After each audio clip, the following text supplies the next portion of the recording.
Hello, good morning बच्चों। आज की क्लास कक्षा 8 के लिए अभ्यास 5A। इसमें हम भाग लगाना सीखेंगे और बीजगणित में भाग कैसे लगाया जाता है उसकी शुरुआत करते हैं। तो चलिए शुरू करते हैं। कॉपी पेंसिल लेकर आ जाइए जल्दी से। ओके बच्चों। देखो बच्चों, 5A अभ्यास में हमारे पास दोनों सवाल भाग के हैं।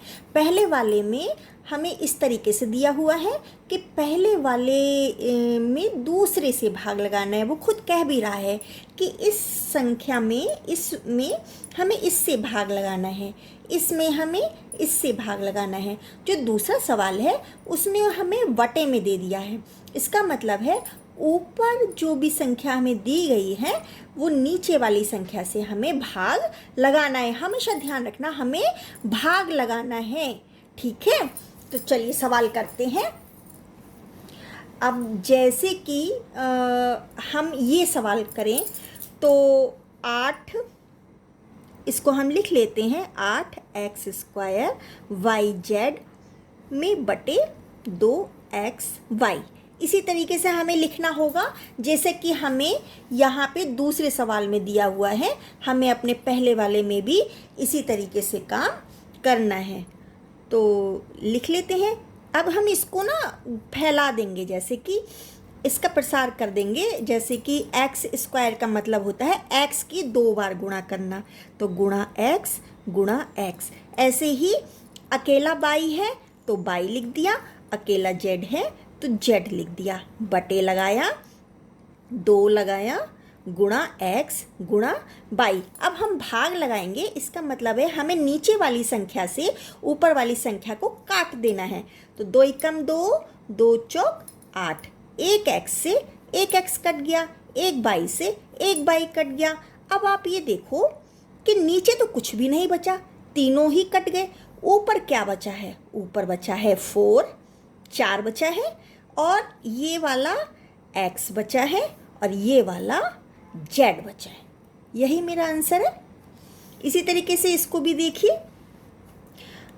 इसमें हम 15x² y³ में बटे लगा देंगे 3x² y²।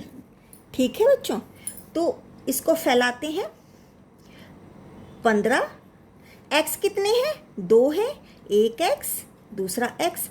y कितने हैं? 3 है, एक y दूसरा y तीसरा y। बटे लगा देंगे। नीचे क्या है? 3 है, कितने x हैं? x की पावर 2 है तो 2 है, और y की पावर 2 है तो y भी हमारे 2 हैं। ये बात आई समझ में? 3 का भाग अब 15 में लगाएंगे। 3 पंजे 15, एक x से एक x कट गया, दूसरे x से दूसरा x कट गया, पहले y से पहला y कट गया, दूसरे y से दूसरा y कट गया। अब नीचे देखो, हमारा कुछ भी बचा नहीं है। ऊपर क्या बचा है वो देख लेते हैं। ऊपर हमारा 5 बचा है, ये नहीं है, ये नहीं है, ये भी नहीं, ये भी नहीं, ये बच गया, तो y। इसका आंसर क्या हो गया? 5y। अब इसको देखो, ये हमारी एक सर्वसमीका है जिसको कि हम लिख सकते हैं इस तरीके से, a+b और a-b। हम इसको इस तरीके से भी लिख सकते हैं। तो अब हमें भाग लगाना है, जैसे कि a² - b² में किससे भाग लगाना है? a+b से। a+b से भाग लगाएंगे तो अब हम इसको क्या लिख सकते हैं? a+b a-b बटे a+b। तो हमारा इससे ये कट गया। बचा क्या हमारे पास? केवल ये, नीचे तो कुछ भी नहीं बचा है ना। तो क्या बचा हमारे पास? a-b। यही मेरा आंसर है। अब हम इस टाइप के सवाल देखते हैं बच्चों। इस टाइप के सवाल देखते हैं। इसमें अब हम क्या करेंगे? जो ऊपर है उसको भी फैला देंगे, जो नीचे है उसको भी हम फैला कर लिखेंगे। जैसे कि 32 गुणा m कितने हैं? m की पावर 3 है तो m है हमारे 3, तो हम 3 बार m लिख देंगे। गुणा y की पावर 2 है तो हमारे पास y भी 2 बार आ जाएंगे। फिर हम इसका भाग लगाएंगे किससे? 4 गुणा m कितने हैं? 2, एक m, दूसरा m, बाई मेरा अकेला है तो एक बाई लिख देंगे। अब भाग लगाएंगे, 4 का भाग 32 में लगाएंगे तो 4 अट्ठे 32, एक m से एक m कट गया, दूसरे से दूसरा m कट गया, अब एक बाई से बाई कट गया। तो अब देखते हैं नीचे तो मेरा कुछ भी बचा नहीं है, ऊपर क्या बचा है? ऊपर मेरा 8 बचा है और ये बचा है m और ये बचा है बाई। तो यही मेरा आंसर हो गया। इस तरीके के सवालों को करने के लिए बच्चों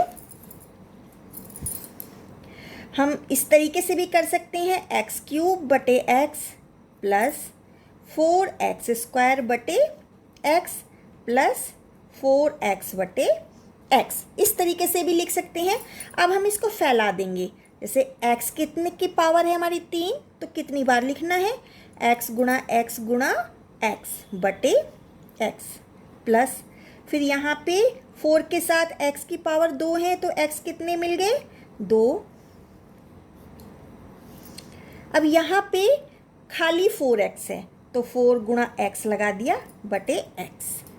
अब देखते हैं, अब हम काटेंगे, भाग लगाएंगे, इसका मतलब कि हमें काटना है। एक x से एक x कट गया, एक x से ये वाला एक x कट गया, इस वाले से ये x कट गया। अब नीचे तो कुछ भी नहीं बचा ना, ऊपर बचा है। तो ये x जब गुणा करते हैं, जितने भी हमारे x या y या जो भी बीजगणित का अक्षर या लेटर है उसकी ना पावर बन जाती हैं। जैसे 2x हो गए तो x की पावर 2 हो गई। अब ये वाला प्लस हम लगा देंगे, फिर यहाँ पे क्या बचा? 4x, फिर यहाँ पे क्या बचा? केवल x, केवल 4 बचा, x से x तो कट गया, केवल 4 बचा। इसको बच्चों हम अपनी इस सर्वसमीका के अकॉर्डिंग भी लिख सकते हैं। ये हमने 7th क्लास में पढ़ी थी। अब देखो इसको हम कैसे लिख सकते हैं? a² plus 2ab plus b²। तो अभी हमारा आंसर ये आया था ना, तो अब हम इसको इसके अकॉर्डिंग फैला कर देखते हैं, इसका प्रसार करके देखते हैं। तो x का स्क्वायर हो गया, फिर प्लस लगाया, फिर यहाँ पे लिखा है 2ab, तो हमने भी किया 2 गुणा x, माना कि मेरा a है, 2 माना कि मेरा b है, तो x गुणा 2, फिर प्लस का निशान लगाया। अब वो कह रहा है b², तो यहाँ भी मेरा 2 का स्क्वायर, तो 2 का स्क्वायर। अब हम इसको कैसे लिख सकते हैं? x² लिख दिया प्लस 2 दूनी 4, 4x प्लस 2 दूनी 4। ओके बच्चों, तो इस तरीके से भी हम लिख सकते हैं। तो ये भी मेरा आंसर है। इसको देखो, ये बच्चों इसको हम कैसे फैलाएंगे?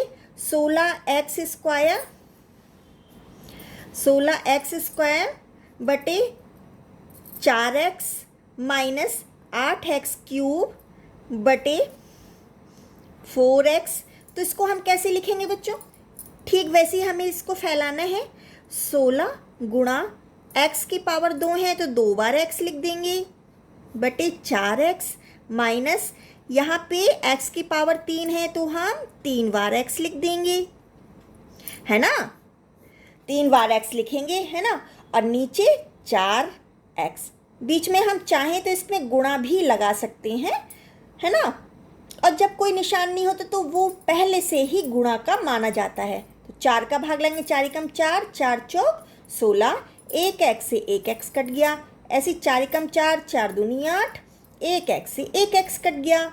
अब देखो नीचे कुछ भी बचा नहीं है, ऊपर बचा है 4x। इधर देखो, इधर 2 बचा है, 2 और x भी 2 बच गए, तो हम इसको x की पावर 2 लिख देंगे।